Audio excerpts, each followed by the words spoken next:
And I went out the door, and I said, Patrick, you can order me out of your house, and you can order me off of your property. But you can't order God from convicting you of that sin in your life. And I'll not come back to see you until you call for me. 2 years later, his wife called me. I was on a World Missions Conference out in Oklahoma, speaking in some churches, and got a call from Mule. She's come by here several different times. And she said, Pastor, Patrick is calling for you. I said, where is he at? She said, he's in jail. Oh, yeah. I said, okay, whenever I get home, I'll come see him. I went to see him. And he prayed to receive Christ. Amen. And he stopped that kind of behavior. Why? If I had gotten mad and argued with him that day and said, you're going to go to hell, Yeah.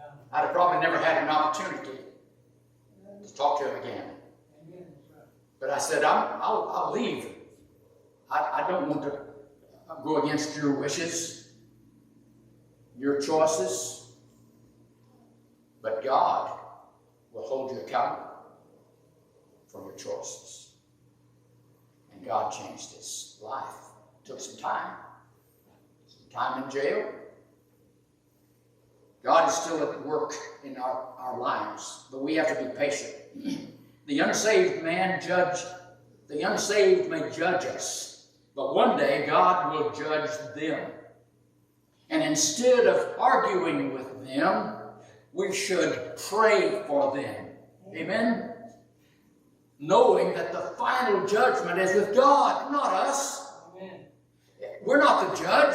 We're not here to condemn our culture, condemn the way people are living. We're to pray for them. Amen? We're to pray that God might open their eyes to the truth.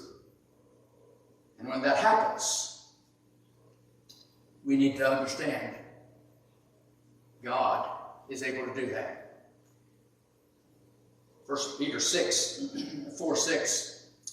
We need to interpret that verse not apart from the context of suffering.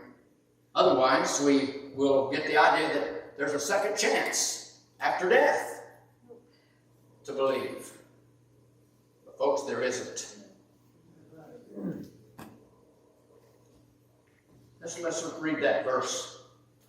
Kathy, Hebrews 9:7. As it is appointed to men once to die, and after this, the judgment. We're not the judge. God is. But listen, God is patient with people. He's patient with America. Somebody said many years ago, I think Billy Graham, is with the sinfulness of America, God's going to have to apologize to Sodom and Gomorrah. Listen, God is patient, but his patience runs out.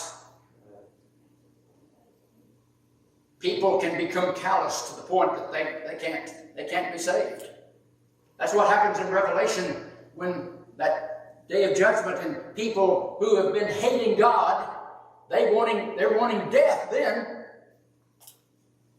wanting the hills and the mountains to fall on them, but they can't die. But they won't believe. I love the last phrase of that verse 6. Living according to God in the Spirit. That's what we're supposed to be doing, amen? Martin Luther caught the message of that verse in his The Mighty Fortress of Our God when he said, and though this world with devils filled should threaten to undo us, we will not fear, for God hath willed his truth to triumph through us. The prince of darkness grim, we tremble not for him. His rage we can endure, for lo, his doom is sure. One little word shall fell him. What is that word? Jesus. Amen. That word above all earthly powers, no thanks to them abideth. The Spirit and the gifts are ours through him who with us sideth. The body they may kill, God's truth abideth still. His kingdom is forever. Amen. Pray for John MacArthur and the faithful believers at Grace Community Church in Los Angeles, that they might stand against the judge's edict, court order. You can't meet in your church and worship God. Right here in America, right here. And God says, stand for me. And whenever you stand for me, you'll find that I am against the world. I've overcome the world. They may kill your body. They may take your possessions. They may take your building.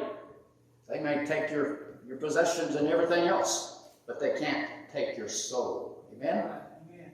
We're going to stand and invite you to respond this morning as we worship the Lord and giving you an opportunity to respond to what God has spoken to your heart this morning about during these days.